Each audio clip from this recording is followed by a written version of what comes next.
Hi friends, ನಮಸ್ತೆ. ಇದು ಕಾವ್ಯ Karthik YouTube channel. ನಾನು ಇವತ್ತು ನಿಮಗೆ ವೆಜಿಟೇಬಲ್ ಪಲಾವ್ ಹೇಗೆ ಮಾಡೋದು ಅಂತ ತಿಳಿಸ್ಕೊಡೋಕೆ ಬಂದಿದ್ದೀನಿ. ನೋಡಿ, ಇಲ್ಲಿ ಲವಂಗ, ಏಲಕ್ಕಿ, ಕಸೂರಿ ಮೇಥಿ ಮತ್ತು ಟೊಮೊಟೊ, ಕ್ಯಾಪ್ಸಿಕಮ್ಮು ಮತ್ತು ಈರುಳ್ಳಿ ಕಟ್ ಮಾಡಿ ಇಟ್ಕೊಂಡಿದ್ದೀನಿ ಸಣ್ಣದಾಗೆ. ಮತ್ತು ತರಕಾರಿ ಕ್ಯಾರೆಟು, ಬೀಟ್ರೋಟು, ಬೀನ್ಸು, ಆಲೂಗಡ್ಡೆ, ಗೆಡ್ಡೆಕೋಸು ಕಟ್ ಮಾಡಿ ಇಟ್ಕೊಂಡಿದ್ದೀನಿ. ಮತ್ತು ಇಲ್ಲಿ ರುಬ್ಬಕ್ಕೆ ಕಾಯಿ, ಶುಂಠಿ, ಬೆಳ್ಳುಳ್ಳಿ, ಕೊತ್ತಂಬರಿ ಸೊಪ್ಪು, ಒಂದು 10ರಿಂದ 12 ಮೆಣಸಿನ್ಕಾಯಿ, ಹಸಿ ಮೆಣಸಿನ್ಕಾಯಿ. ಮತ್ತು ಇಲ್ಲಿ ಒಗ್ಗರಣೆಗೆ 2ರಿಂದ 3 ಸ್ಪೂನು ತುಪ್ಪ ಹಾಕ್ಕೊಳ್ಳೋಣ. ತುಪ್ಪ ಬೇಕಾದರೂ ಹಾಕ್ಕೋಬೋದು, ಆಯಿಲ್ ಹಾಕ್ಕೋಬೋದು. ಮತ್ತು ಹಸಿ ಬಟಾಣಿ ಎತ್ತಿಟ್ಕೊಂಡಿದ್ದೀನಿ. ಬನ್ನಿ ಒಗ್ಗರಣೆ ಮಾಡೋಣ. ಇಲ್ಲಿ ಒಗ್ಗರಣೆಗೆ ತುಪ್ಪ ಹಾಕಿದ್ವಲ್ಲ, ತುಪ್ಪ ಕಾಯಿದ ತಕ್ಷಣ ಸ್ವಲ್ಪ ಸಾಸಿವೆ ಮತ್ತು ಚಕ್ಕೆ, ಲವಂಗ, ಏಲಕ್ಕಿ, ಕಸೂರಿ ಮೇಥಿ ಹಾಕ್ಕೊತಾ ಇದ್ದೀನಿ. ಮತ್ತು ಆನಿಯನ್ ಹಾಕ್ಕೊಂಡು ಫ್ರೈ ಮಾಡ್ಕೊಳ್ಳೋಣ. ಅದು ಕಂದು ಬಣ್ಣ ಬರೋವರೆಗೂ ಫ್ರೈ ಮಾಡ್ಕೊಬೇಕು. ನೋಡಿ,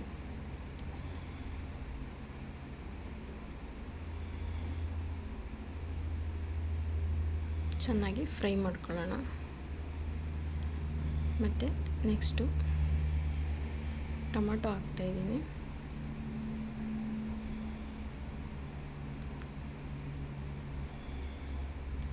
ಟೊಮೊಟೊ ಹಾಕ್ಕೊಂಡು ಫ್ರೈ ಮಾಡ್ಕೊಳ್ಳೋಣ.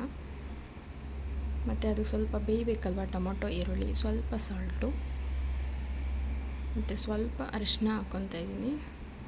ಹಾಕ್ಕೊಂಡು ಚೆನ್ನಾಗಿ ಫ್ರೈ ಮಾಡ್ಕೊಳ್ಳೋಣ. ಟೊಮೊಟೊ, ಈರುಳ್ಳಿ ಸ್ವಲ್ಪ ಚೆನ್ನಾಗಿ ಆ ತುಪ್ಪದಲ್ಲಿ ಬಾಯ್ಲ್ ಆಗಬೇಕು. ಮತ್ತು ಕ್ಯಾಪ್ಸಿಕಮ್ ಹಾಕ್ತಾಯಿದ್ದೀನಿ.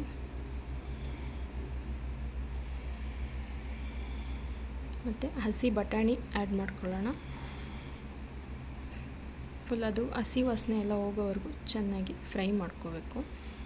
ಮತ್ತು ತರಕಾರಿ ಹಾಕೋಣ. ನೋಡಿ, ತರಕಾರಿ ಹಾಕ್ತಾಯಿದ್ದೀನಿ. ಸೊ ತರಕಾರಿ ಹಾಕಿದ್ನು ಚೆನ್ನಾಗಿ ಆ ತರಕಾರಿ, ಹಸಿ ಬಟಾಣಿ ಅದೆಲ್ಲ ಫುಲ್ಲು ಹಸಿ ವಾಸನೆ ಎಲ್ಲ ಹೋಗ್ಬೇಕದು. ಮತ್ತು ಇಲ್ಲಿ ರುಬ್ಬಿಟ್ಕೊಂಡಿರೋ ಮಸಾಲೆ ಹಾಕೋಣ. ಹಾಕ್ಬಿಟ್ಟು ಆ ಮಸಾಲೆ ತರಕಾರಿ ಎಲ್ಲ ಚೆನ್ನಾಗಿ ಇಟ್ಕೊಬೇಕು ಮಸಾಲೆ ಎಲ್ಲ ತರಕಾರಿಗೆ. ಸೊ ಫ್ರೈ ಮಾಡ್ಕೊತಾ ಇದ್ದೀನಿ ಇವಾಗ. ಮತ್ತು ಸ್ವಲ್ಪ ಅದು ಮಸಾಲೆ ಇತ್ತಲ್ವ, ಅದರಲ್ಲಿ ಸ್ವಲ್ಪ ನೀರಲ್ಲಾಡಿಸಿ ಹಾಕ್ಕೊತಾ ಇದ್ದೀನಿ. ಸ್ವಲ್ಪ ಬೇಯಬೇಕದು ಮಸಾಲೆ ಎಲ್ಲ ಚೆನ್ನಾಗಿ ತರಕಾರಿಗೆಲ್ಲ ಮಿಕ್ಸ್ ಆಗಿ ಚೆನ್ನಾಗಿ ಬೇಯಬೇಕು. ಸೊ ಒಂದು 5ರಿಂದ 10 ನಿಮಿಷ ಬೇಯಕ್ಕೆ ಬಿಟ್ಬಿಡೋಣ ಅದನ್ನ.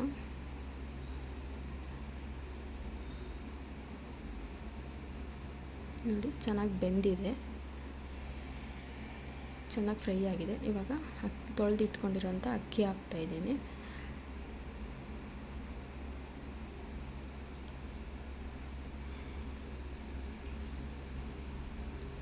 ಅಕ್ಕಿ ಹಾಕಿ ಮಿಕ್ಸ್ ಮಾಡ್ಕೊಂಡಿದ್ದೀನಿ.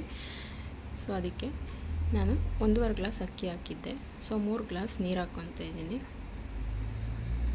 ನೋಡಿ, 3 ಗ್ಲಾಸ್ ನೀರು ಹಾಕ್ಕೊಂಡಿದ್ದೀನಿ. ಮಿಕ್ಸ್ ಮಾಡಿಬಿಟ್ಟು ಸ್ವಲ್ಪ ಅದಕ್ಕೆ ನಿಂಬೆಹಣ್ಣು ಆ್ಯಡ್ ಮಾಡ್ಕೊಳ್ಳೋಣ. ಇದು ಸ್ವಲ್ಪ ಕುದಿಯೋಕ್ಕೆ ಬಿಟ್ಬಿಡೋಣ. ಮತ್ತು ರುಚಿಗೆ ತಕ್ಕಷ್ಟು ಉಪ್ಪು, ಆವಾಗಲೇ ಸ್ವಲ್ಪ ಹಾಕಿದ್ನಲ್ವ, ಸ್ವಲ್ಪ ನೋಡ್ಕೊಂಡು ರುಚಿಗೆ ತಕ್ಕಷ್ಟು ಉಪ್ಪು ಹಾಕ್ಕೊಳ್ಳೋಣ. ಮತ್ತು ಚೆನ್ನಾಗಿ ಕುದಿಯೋಕ್ಕೆ ಬಿಟ್ಬಿಡೋಣ ಇದನ್ನು. ನೋಡಿ, ಚೆನ್ನಾಗಿ ಕುದಿ ಬರ್ತಾಯಿದೆ. 5ರಿಂದ 10 ನಿಮಿಷ ಕುದಿಯೋಕ್ಕೆ ಬಿಟ್ಬಿಟ್ಟು, ಯಾಕೆಂದರೆ ಅದೆಲ್ಲ ಮಸಾಲೆ ಎಲ್ಲ ಮಿಕ್ಸ್ ಆಗಬೇಕಲ್ವ, ಉಪ್ಪು ಖಾರ ಎಲ್ಲ ಚೆನ್ನಾಗಿ ಹಿಡಿಬೇಕು ಅಂದರೆ ಸ್ವಲ್ಪ ಅದನ್ನು ಕುದಿಯೋಕ್ಕೆ ಬಿಟ್ಬಿಟ್ಟು ಆಮೇಲೆ ಮುಚ್ಚಳ ಕ್ಲೋಸ್ ಮಾಡಿ 2 ವಿಷಿಲ್ ಕೂಗ್ಸೋಣ. 2 ವಿಷಿಲ್ ಕೂಗಿಸ್ಬಿಟ್ಟು ಅಷ್ಟರೊಳಗಡೆ ಮೊಸರು ಬಜ್ಜಿ ರೆಡಿ ಮಾಡ್ಕೊಂಡಿದ್ದೀನಿ. ಓಕೆ, ವಿಷಿಲ್ ಬಂದಿದೆ. ನೋಡೋಣ ಹೇಗಾಗಿದೆ ಅಂತ ವೆಜಿಟೇಬಲ್ ಪಲಾವ್. ತುಂಬಾ ಚೆನ್ನಾಗಿದೆ. ಈಗ ಇದನ್ನು ಮಿಕ್ಸ್ ಮಾಡ್ಕೊಬೇಕು. ಫುಲ್ಲು ಕೆಳಗಡೆ ಎಲ್ಲ ಸೈಡಲ್ಲೆಲ್ಲ ಕಲಸಿ ಮಿಕ್ಸ್ ಮಾಡ್ಕೊಳ್ಳೋಣ. ನೋಡಿ ಹೇಗಾಗಿದೆ ಅಂತ. ಮತ್ತು ಈ ವಿಡಿಯೋ ಇಷ್ಟ ಆಗಿದ್ದರೆ ನಿಮಗೆ ಲೈಕ್, ಶೇರ್, ಕಮೆಂಟ್ ಮಾಡೋದನ್ನ ಮರಿಬೇಡಿ. ಮತ್ತು ನನ್ನ ಚಾನಲ್ನ ಸಬ್ಸ್ಕ್ರೈಬ್ ಮಾಡ್ಕೊಳ್ಳಿ. ನೋಡಿ, ತುಂಬಾ ಚೆನ್ನಾಗಾಗಿದೆ ವೆಜಿಟೇಬಲ್ ಪಲಾವ್. ನೋಡಿ, ಮೊಸರು ಬಜ್ಜಿ ಜೊತೆಗೆ ವೆಜಿಟೇಬಲ್ ಪಲಾವ್ ರೆಡಿ. ನೀವು ಮಾಡ್ಕೊಳ್ಳಿ. ಟೇಸ್ಟ್ ಹೇಗಿದೆ ಅಂತ ಕಮೆಂಟ್ ಮಾಡಿ. Thank you.